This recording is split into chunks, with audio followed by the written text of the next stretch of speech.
नमस्कार दोस्तों, मैं मारुति सोरगेकर ईएसए क्लासेस और आज हम न्यू चैप्टर शुरू करने जा रहे हैं। ये न्यू चैप्टर आपको महाराष्ट्र के एचएससी बोर्ड 12 का जो बोर्ड का टेक्स्ट बुक है उसमें आपको मिलेगा। सरफेस टेंशन करके एक चैप्टर है, ठीक है। अगर आप एनसीईआरटी में इसे देखोगे तो एक बीट की तरह एक प्रॉपर्टीज़ ऑफ फ्लूइड के अंदर दिया गया है, ठीक है।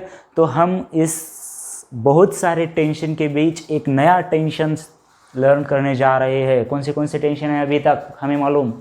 कोरोना का टेंशन, एग्ज़ाम का टेंशन, सिलेबस का टेंशन, ठीक है। तो अभी तो बहुत सारे टेंशन है, मैं यहाँ नाम नहीं लेना चाहता हूँ, लेकिन किसे दूरियां बढ़ाने का टेंशन है, बढ़ने का टेंशन है, किसे और अलग अलग तरीके के टेंशन अभी मतलब माहौल ही ऐसा है लॉकडाउन का, ठीक है। किसको उसे न देखने का टेंशन है, कुछ तो है, मतलब ऐसा मुझे थोड़ा सा पता चला है, ठीक है। क्लास के बच्चे बोल रहे थे। तो हमारा ईएसए क्लासेस का फिज़िकल क्लास हम लेते हैं, ठीक है।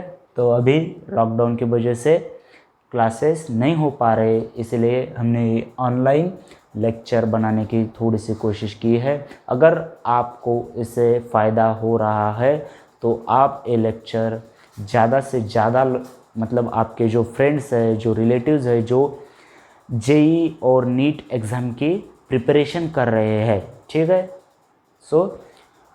उनके पास ज़्यादा से ज़्यादा ये लेक्चर पहुंचाओ। और ठीक है, तो हम अभी डायरेक्ट चैप्टर शुरू करते हैं।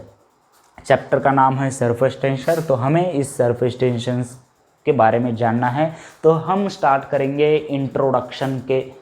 इंट्रोडक्शन क्या होगा इसमें? इंट्रोडक्शन क्या है, मुझे एक क्वेश्चन आपको पूछना है कि आपने ये अभी तक एक वर्ड सुना है, किधर पढ़ा है? अगर सुना ही होगा, इंटरमॉलिक्यूलर फोर्सेस, ठीक है। ज़्यादा तो ये केमिस्ट्री में ये टर्म यूज़ होती है, लेकिन हमारे फिजिक्स में भी इंटरमॉलिक्यूलर फोर्सेस डिफाइन किया गया है। The forces between two molecules, अगर नाम से ही पता चल रहा है इंटरमॉलिक्यूलर फोर्सेस, ठीक है। The forces between two molecules, हमें इस फोर्स को डिटेल स्टडी नहीं करना है यहाँ पे। सिर्फ दो मॉलिक्यूल के बीच जो एक फोर्स रहता है उसे हम क्या कहेंगे? Intermolecular forces. और उसी फोर्सेस से हमारा इस सरफेस टेंशन का ओरिजिन होता है, ठीक है। तो अगर ये इंटरमॉलिक्यूलर फोर्सेस है तो इसमें कोहेसिव करके एक फोर्स रहता है और एडेसिव एक फोर्स रहता है। Cohesive forces and adhesive forces, आप ये देखिए और नोट डाउन करते जाइए ये पॉइंट, ठीक है। मैं एक एक पॉइंट बताऊंगा अभी। देखिए, ये बॉटल है और इसमें क्या है? पानी है। अभी तो पानी ही मिल रहा है, बाकी कुछ नहीं मिल रहा है। मतलब क्या बोल रहा हूँ मैं? अगर मतलब आप कोल्ड ड्रिंक्स पीना चाहते हो, ठीक है, ठंडा ठंडा इस गर्मी में, तो आपको घर में ही रहना है, ठीक है। कोरोना की वजह से आप बाहर नहीं जा सकते। तो देखिए, ये बॉटल है, इसमें थोड़ा सा पानी बचा है अभी। तो इंटरमॉलिक्यूलर फोर्सेस, अगर ये दो वाटर के मॉलिक्यूल्स एक साथ है, ठीक है, यहाँ बहुत सारे वाटर के मॉलिक्यूल्स है, तो जो वाटर के मॉलिक्यूल्स एक साथ है तो वो वाटर के मॉलिक्यूल्स के बीच में, हर एक मॉलिक्यूल्स के बीच में क्या है?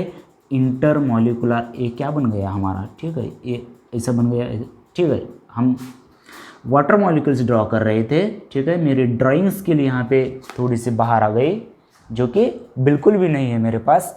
तो वाटर मॉलिक्यूल के बीच यहाँ पे इंटरमॉलिक्यूलर फोर्स प्रेजेंट रहेंगे, ठीक है। फिर हम ये बॉटल का एग्जांपल ले रहे हैं। यहाँ उसके बाहर ये जो प्लास्टिक की बॉटल है, तो प्लास्टिक के बीच ये भी जो प्लास्टिक के छोटे छोटे मॉलिक्यूल है, ठीक है, उनके बीच भी क्या रहेगा? ये एक इंटरमॉलिक्यूलर फोर्स रहेगा। तो इंटरमॉलिक्यूलर फोर्स में आप दो टाइप के फोर्स पढ़ेंगे।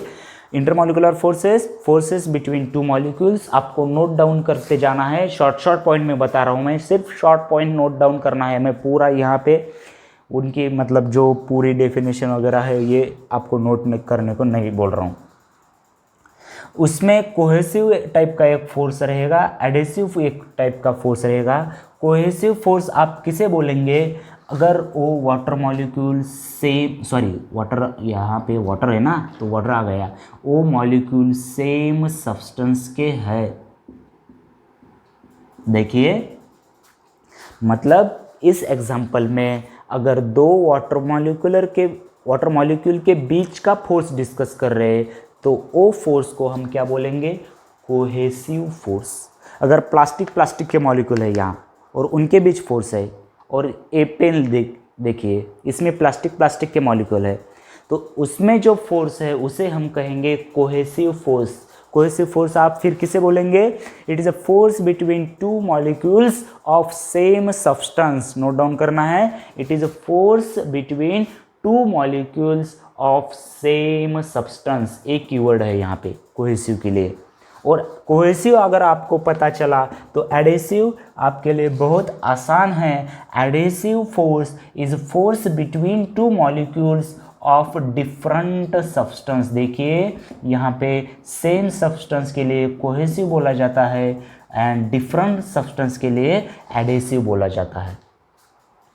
ठीक है, तो adhesive forces the force between two molecules of different substance. आपने नोट डाउन किया यहाँ तक। आपको नोट डाउन करने के लिए वीडियो पॉज करना पड़ेगा और ये लेक्चर आप नोटबुक और पेन के साथ ही देखिए। ठीक है, तो आगे देखते हैं कि यहाँ पे हमने छोटे छोटे पॉइंट अभी पॉइंट वाइज डिस्कस कर रहे हैं कि कोहेसिव फोर्स क्या होता है, force between same substance. Adhesive force क्या होता है, फोर्स बिटवीन डिफरेंट सब्सटेंस। हमारे इस एग्जांपल में जो दो वाटर मॉलिक्यूल के बीच का फोर्स है उसे हम क्या कहेंगे, फिर कोहेसिव फोर्स कहेंगे। दो प्लास्टिक मॉलिक्यूल के बीच का जो फोर्स है उसे भी क्या कहेंगे, हम कोहेसिव फोर्स कहेंगे। लेकिन देखिए जो वाटर मॉलिक्यूल है यहाँ पे और बाहर जो प्लास्टिक मॉलिक्यूल है, इन दो मॉलिक्यूल के बीच में जो फोर्स आ रहा है, एक वाटर मॉलिक्यूल और दूसरा प्लास्टिक का मॉलिक्यूल जो है, उसके बीच में जो फोर्स आ रहा है उसे आप क्या कहेंगे, एडेसिव फोर्स। क्लियर है यहाँ तक। इंटरमॉलिकुलर फोर्सेस में दो, कोहेसिव एडेसिव।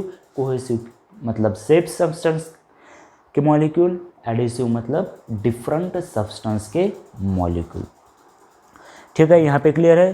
तो अब ये नेक्स्ट पॉइंट यहाँ आ जाता है कि रेंज ऑफ मॉलिकुलर फोर्सेस। देखिए यहाँ पे सरफेस टेंशन की तरफ हम जाएंगे, लेकिन आज सिर्फ इंट्रोडक्शन डिस्कस करेंगे हम। ठीक है, तो इसके बाद रेंज ऑफ मॉलिकुलर फोर्सेस। अब ये मॉलिकुलर फोर्सेस की एक क्या होती है, रेंज होती है। अगर ये दो मॉलिक्यूल है तो इनके बीच एक इंटरमॉलिकुलर फोर्स रहेगा।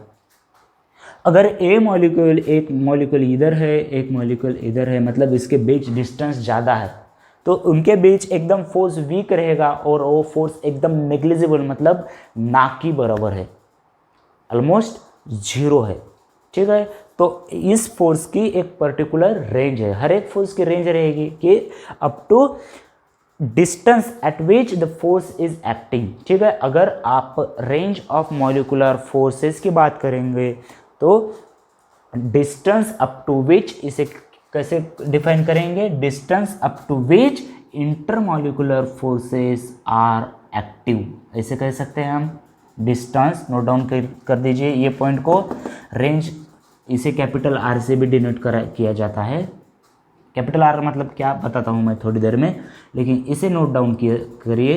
इंटरमॉलिकुलर फोर्स जहाँ तक एक्टिव है, मतलब distance up to which intermolecular forces are active, that distance is called as range of molecular forces। Clear है यहाँ तक। देखिए हम छोटे छोटे पॉइंट डिस्कस कर रहे हैं और यहाँ पे जो लिखा है लास्ट इसमें से स्फीयर ऑफ इन्फ्लुएंस।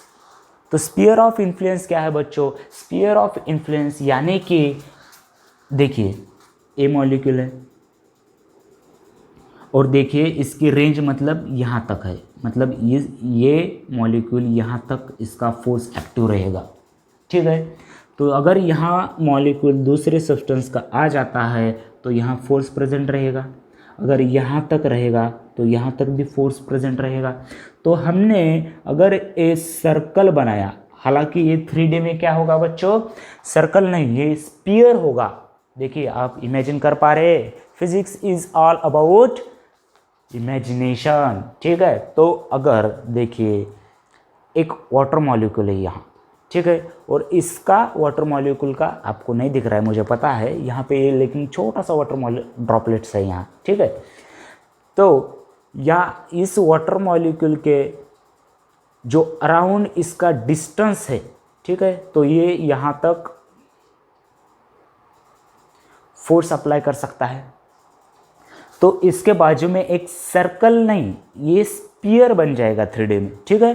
तो उस इमेजिनरी स्पीयर, ये एक्चुअल स्पीयर है क्या उसमें, वो इमेजिनरी स्पीयर है। देखिए इमेजिनरी स्पीयर है और जिसकी रेडियस क्या है, इसकी रेडियस देखो, अब ये आना चाहिए आपको, इसकी रेडियस क्या है, इसकी रेडियस रेंज है। इसकी रेडियस क्या है, range of molecular forces. So अगर आपको स्पीयर ऑफ इन्फ्लुएंस डिफाइन करना है तो imaginary sphere having range, range कौन सी है, having radius same as range of molecular forces.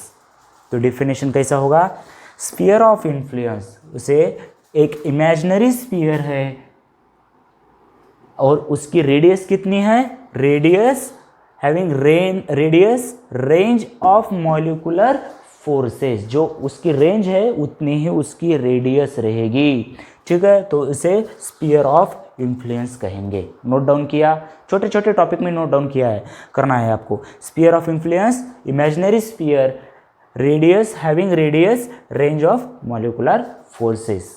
Range of molecular forces क्या है, डिस्टेंस है up to which intermolecular forces are active. यहाँ तक क्लियर है आपको।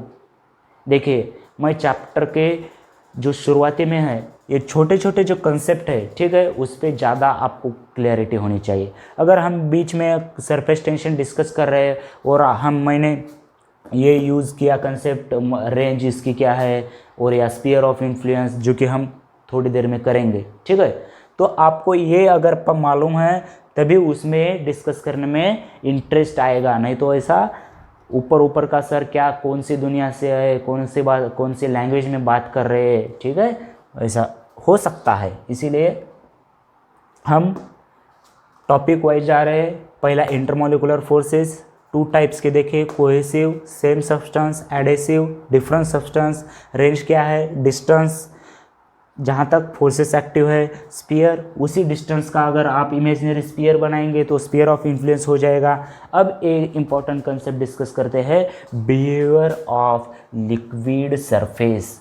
अभी हमको लिक्विड के सरफेस का जो बिहेवियर है, जिसमें सरफेस टेंशन की प्रॉपर्टी हमें डिस्कस करनी है, लेकिन ये डिस्कस करेंगे। देखिए इसमें एक वाटर, इस जार में वाटर है, ठीक है।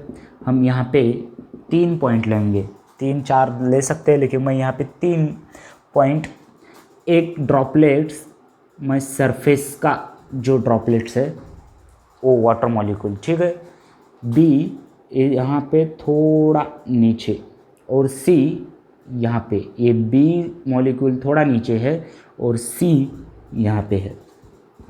तो देखिए अब हम सेम सब्सटेंस यानी कि कोहेसिव फोर्सेस के बारे में डिस्कस कर रहे हैं। इंटरमॉलिक्यूलर फोर्सेस रहेंगे यहाँ पे, इस पे यहाँ पे वाटर मॉलिक्यूल्स है इसके सराउंडिंग, तो वहाँ इंटरमॉलिक्यूलर फोर्सेस रहेंगे, और वाटर मॉलिक्यूलर के बीच कोहेसिव फोर्सेस रहेंगे, ठीक है।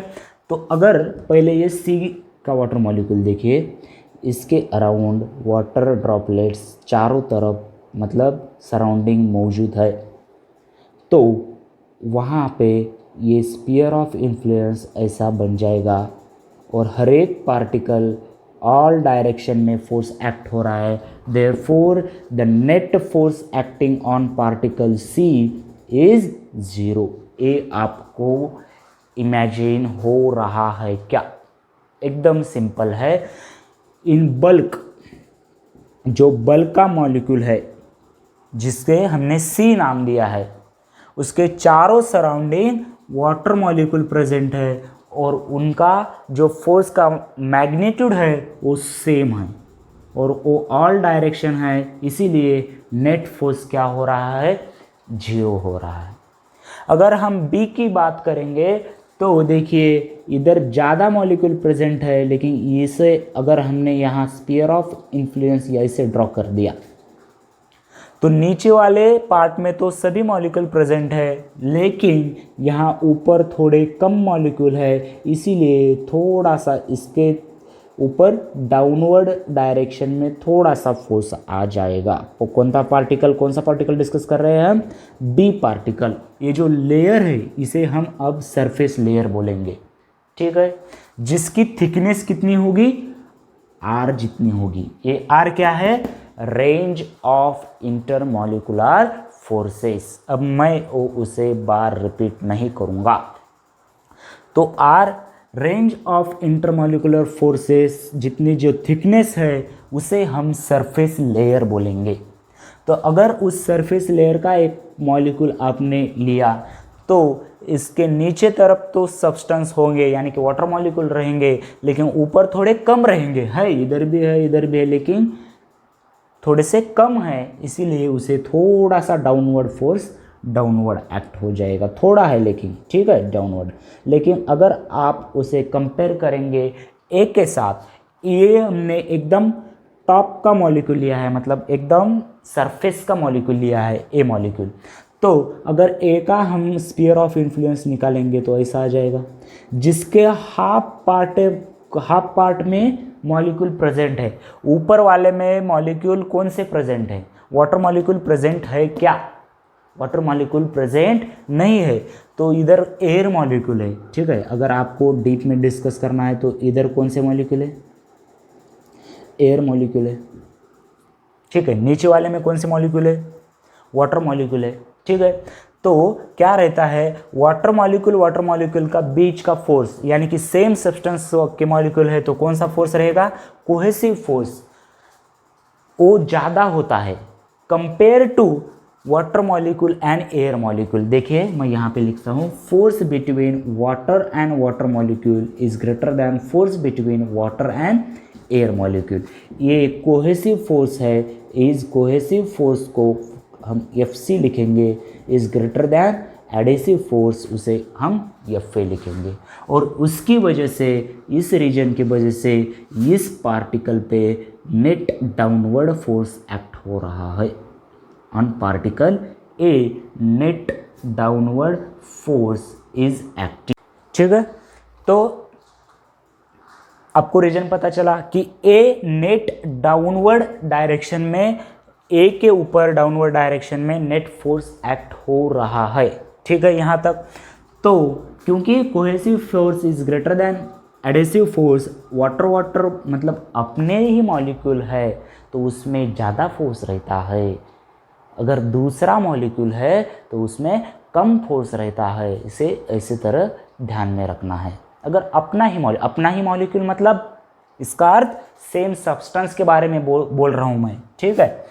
तो अब इससे कंक्लूजन क्या, ये तो हो गया हमारा थ्योरी का पार्ट, इससे कंक्लूजन क्या निकलता है, ये इस जो बल्क में मॉलिक्यूल्स है उसके ऊपर नेट फोर्स 0 है, लेकिन जो सरफेस के मॉलिक्यूल है, सरफेस लेयर यानी कि लेयर ऑफ थिकनेस R, जो यहाँ मॉलिक्यूल है उनके ऊपर एक नेट डाउनवर्ड फोर्स एक्ट हो रहा है बच्चों, और उसी नेट डाउनवर्ड फोर्स के वजह से ये सरफेस ऐसा हॉरिजॉन्टल रहता है, ये ऐसा नहीं रहेगा कभी, ठीक है। क्योंकि एक हर एक सरफेस मतलब मॉलिक्यूल पे ऐसा डाउनवर्ड इसके तरफ, आप इमेजिन कर पा रहे हो, ये लेयर को कोई नीचे की तरफ खींच रहा है, इसीलिए वाटर और any surface of liquid remains horizontal.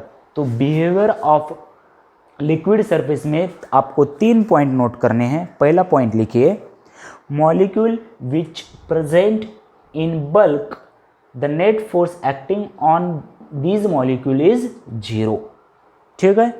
दूसरा पॉइंट क्या रहेगा, the molecules present in surface layer are acted by downward force, और वो डाउनवर्ड फोर्स का रीजन यहाँ पे लिखा है मैंने, वो भी नोट डाउन कर दीजिए। डाउनवर्ड फोर्स एक्ट हो रहा है total, therefore this produces pull towards the downward, अगर उसको नीचे की तरफ कोई खींच रहा है और उस खींचने के वजह से ही यहाँ पे ये हॉरिजॉन्टल सरफेस रहता है, और उसी के वजह से सरफेस टेंशन, उसी फोर्स को हम क्या कह रहे हैं, सरफेस टेंशन। उसके बारे में अब नेक्स्ट लेक्चर में हम डिटेल से डिस्कस करेंगे, लेकिन यहाँ तक आपका क्लियर हो जाना बहुत ही ज़रूरी है कि यहाँ सरफेस लेयर के ऊपर जो डाउनवर्ड फोर्स हो रहा है उसकी वजह से हमारा ए सरफेस टेंशन की प्रॉपर्टी इंट्रोड्यूस हो गई है। ठीक है, तो ये प्रॉपर्टी हम डिटेल से नेक्स्ट लेक्चर में डिस्कस करेंगे।